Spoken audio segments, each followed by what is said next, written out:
Caitlin Clark is here, and she can play. First-round pick in the 2024 WNBA draft. Hello, guys. Welcome back to the channel. So, the injury report is out, and Caitlin Clark is currently on it. I will say, not the most ideal thing that anyone wants to see if you're a Caitlin Clark fan, seeing her name on an injury report. However, do I think this is the biggest deal in the world? No, I don't.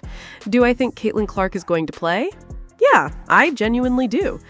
I actually think that we're going to see a lot of Caitlin Clark on the injury report moving forward, and I think the reason for that is pretty straightforward.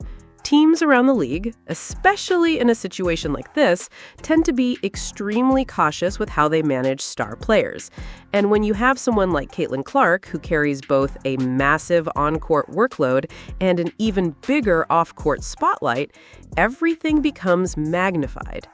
I think part of it is also procedural. I don't think this is necessarily about a major injury every time her name appears there.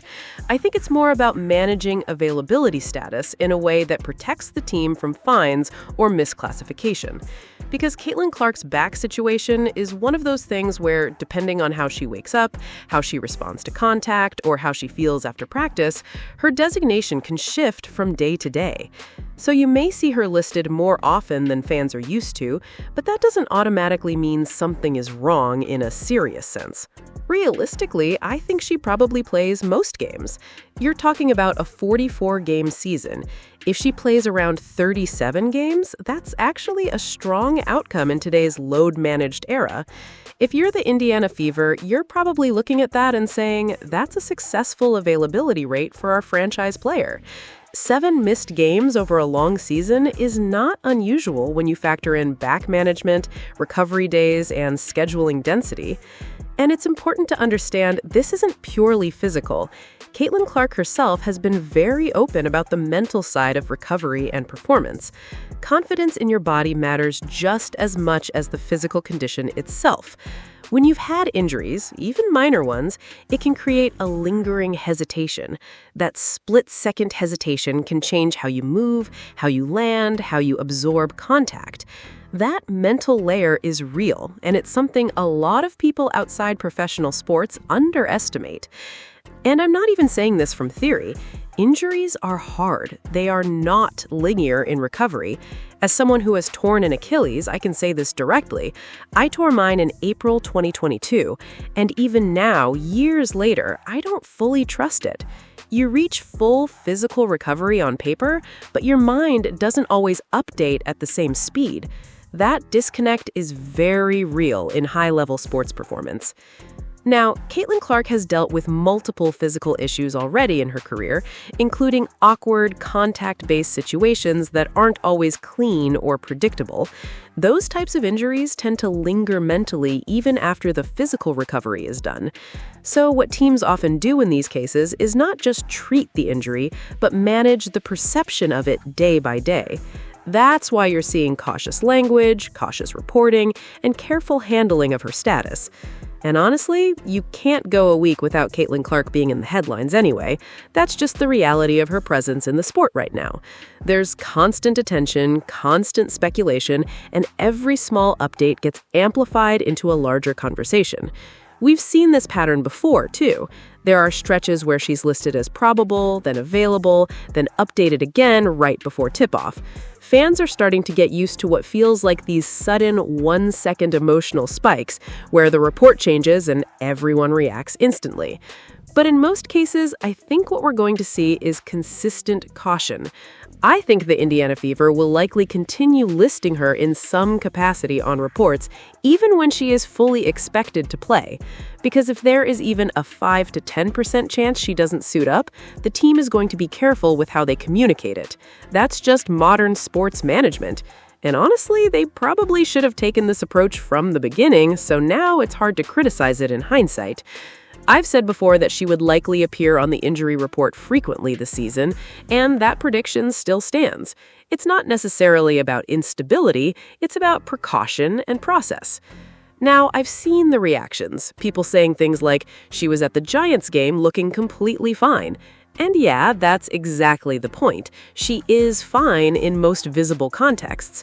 Being listed on an injury report does not automatically mean someone is unable to function normally or participate in daily activity. She was also at practice. She's been seen moving well.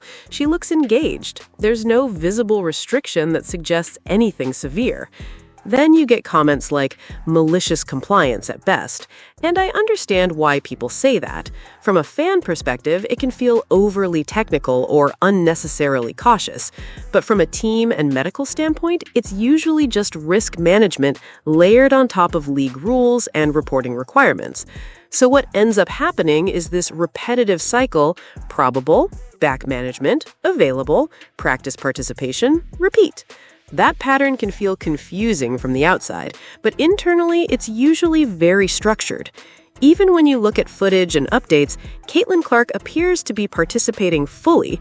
There's no major indication of physical limitation like heavy bracing or clear movement restriction. Everything visually points towards normal participation, even if the reporting language suggests caution. At this stage, the likelihood is still very high that Caitlin Clark plays. If I had to quantify it, I'd still put it around a 90% probability for most games under normal scheduling conditions. Where that changes slightly is in compressed schedules, back-to-backs, 3 games and 4 nights, or stretches with minimal recovery time. That's where teams tend to get more conservative. In those scenarios, she might sit 1 game purely for recovery management rather than injury severity.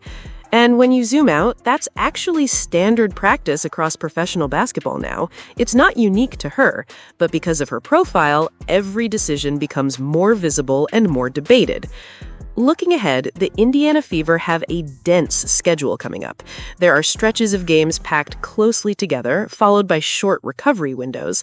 That's exactly the type of environment where teams often plan for controlled rest days, even if a player is otherwise healthy. So yes, there is a realistic scenario where she misses 1 game in a heavier stretch. But overall expectations still leans towards consistent availability. And if this is primarily a back management issue, then the most likely explanation is not structural damage or anything extreme. It's load control, recovery maintenance, and long-term preservation. Back issues in basketball are notoriously tricky because they are influenced by fatigue, contact, posture, and cumulative stress rather than one isolated incident. That's why teams tend to be extra careful with them. There is also a legitimate psychological component here. After previous injuries, athletes often become more aware of small sensations that most players would ignore. That heightened awareness can sometimes create a feedback loop where normal tightness feels more significant than it actually is. In vest piece scenarios, that's exactly what this is. Nothing structurally serious, just heightened awareness combined with careful management. That would be the ideal outcome for Caitlin Clark and the Indiana Fever. A situation where trust in her body is being rebuilt gradually without pushing unnecessary risk. Now, shifting to the bigger picture, the Indiana Fever have a very important matchup coming up against the Golden State Valkyries. This is not just another regular game in the schedule. This is the type of matchup that starts to define where a team actually stands in the league hierarchy. If they win this game, there is a legitimate argument that they begin to enter contender conversations, not just as a developing team, but as a serious playoff-level threat. But the challenge is clear. They are facing one of the strongest perimeter defensive units in the league and doing it on the road. That environment is designed to pressure ball handlers, disrupt rhythm, and force secondary creators into primary roles. In that kind of game, Caitlin Clark's performance becomes even more important.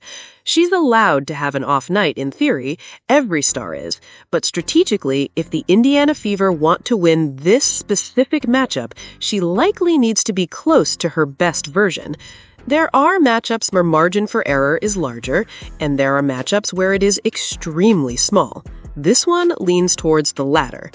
But overall, the main takeaway is simple. Caitlin Clark being on the injury report is not automatically a red flag for something serious. It is more likely a reflection of modern load management, cautious reporting, and long-term planning around a high-usage player.